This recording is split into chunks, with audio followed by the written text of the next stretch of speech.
Alrighty, hey True Believers, England Teen here, and we're going to be doing a little bad comic beatdown. So I did a live stream about this on I Love Comics, where we're talking about Captain America 28 and how they called out Jordan Peterson. As a matter of fact, compared him to the Red Skull.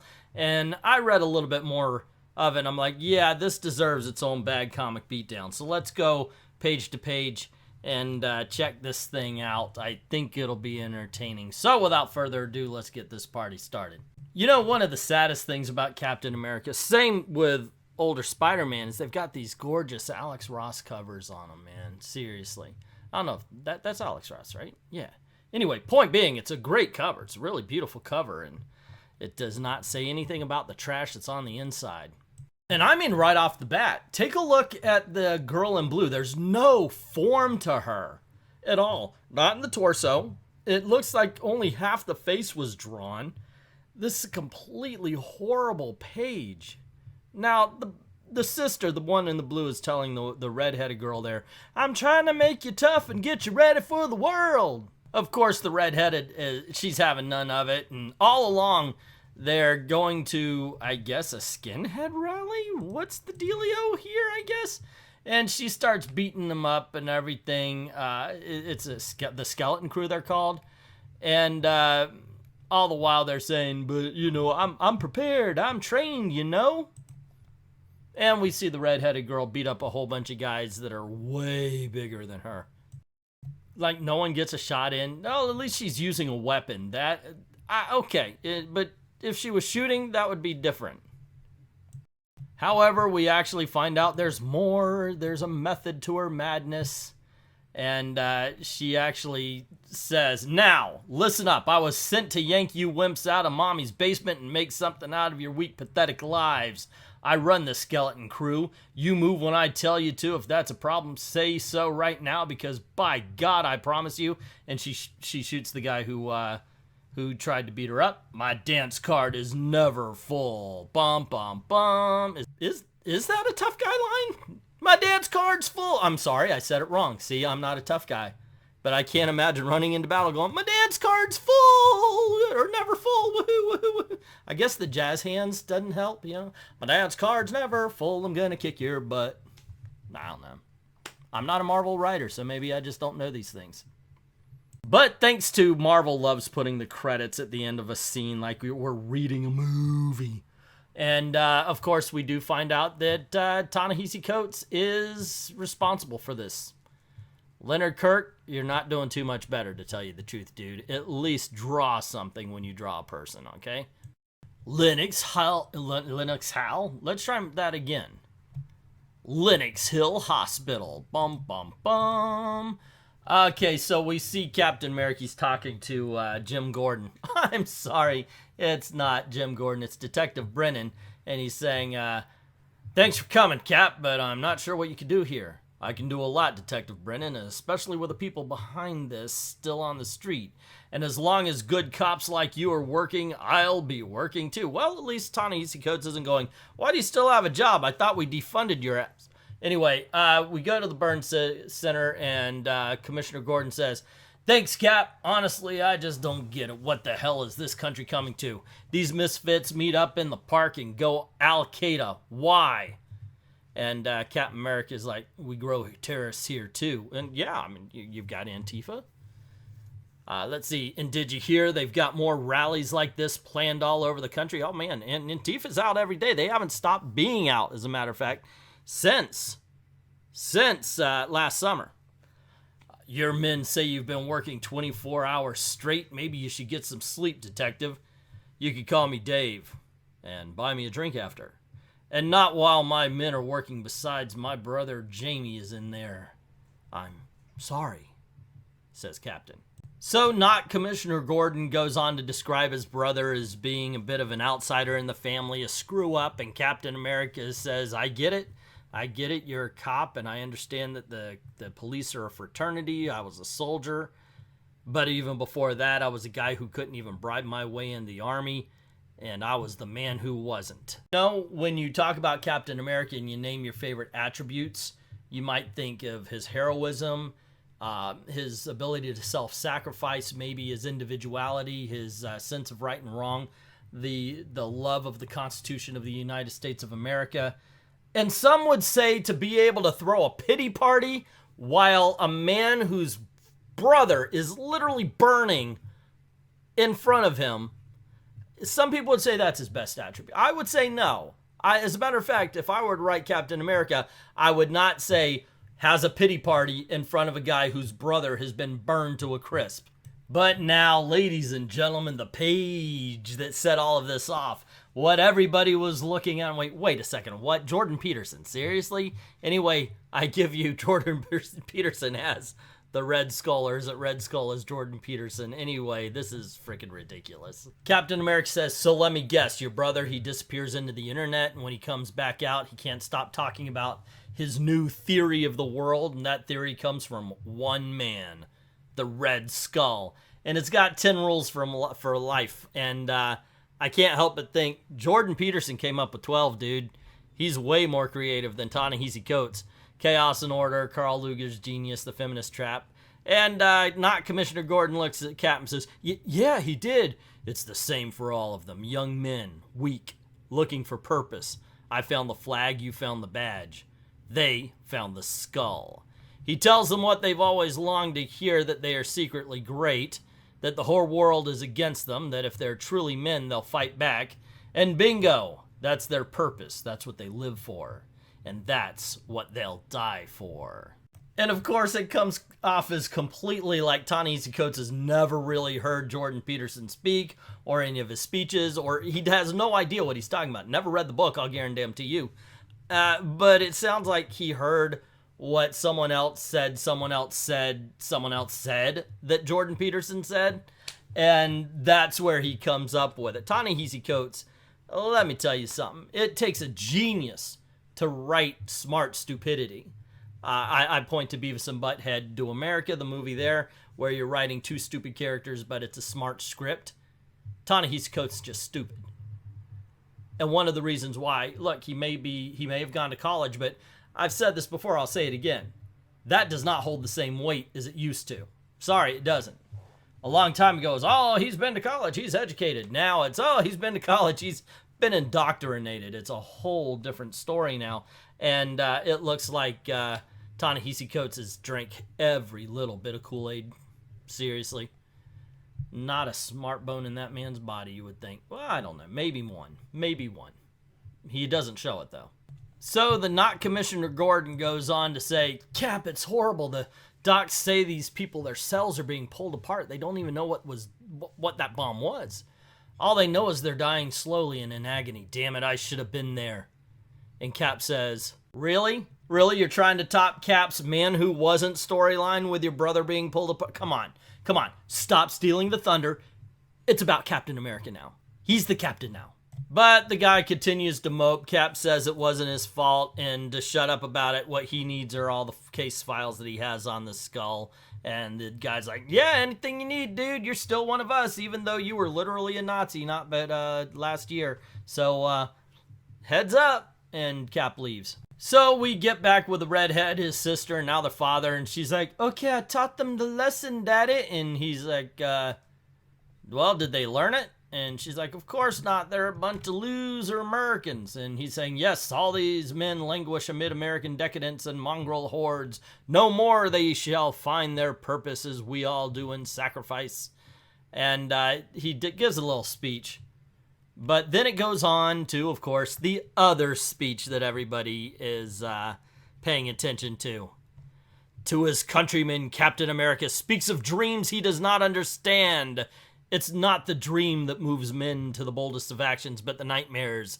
Show a man a world that might be, and for that he will give 10 lives. But threaten him with what he might become, and this man, he will take 100 more. For dreams, men die, but for nightmares, men kill. Bum, bum, bum. So we see Misty Knight and this girl. I don't know who this is. Anyway, they're checking out the bomb, and she's like, this is out of my league. It's not obeying the right physics. And Captain America says, well, we could call in an assist, and we hear, way ahead of you, Cap. And it's Agatha Harkness. Of course it's Agatha Harkness, because she belongs in a Captain America. I don't know. She kisses Captain America on the cheek and says, "Hello, Steve. Forgive the rush, my friends. Coven business, you know."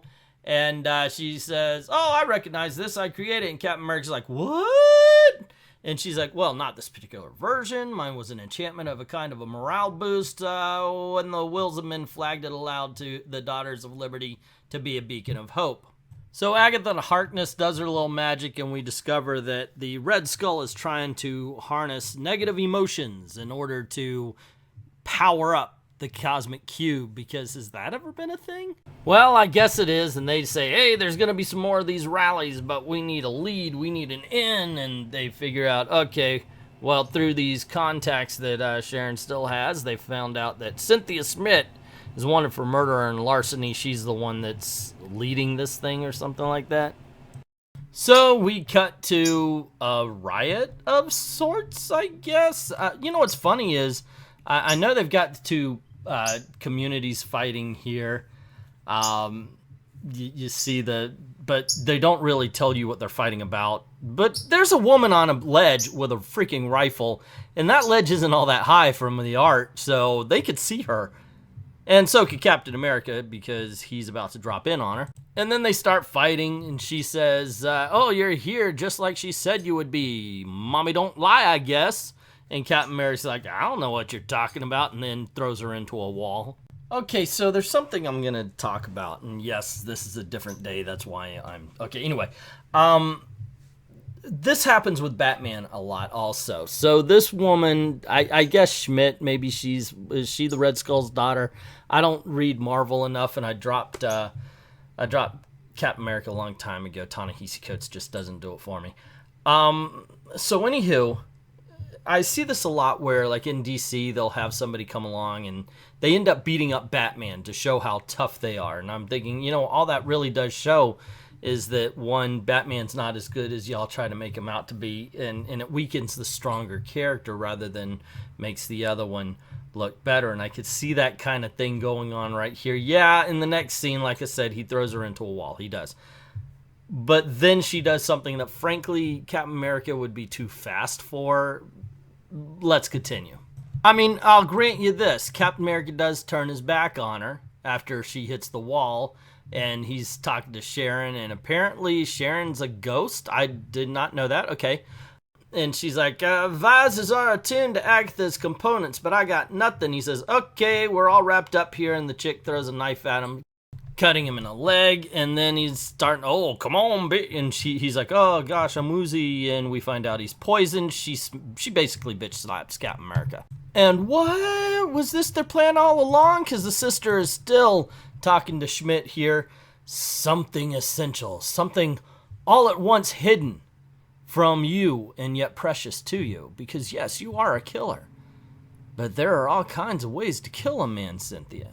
And sometimes what is required is delicacy. Sometimes if you want to kill a man, it's better to kill him softly. In my experience, 4 big guys with metal poles beating a man down, that's not killing someone softly. Just giving you that advice for future references. Here we go, more rules from life from Jordan Peterson.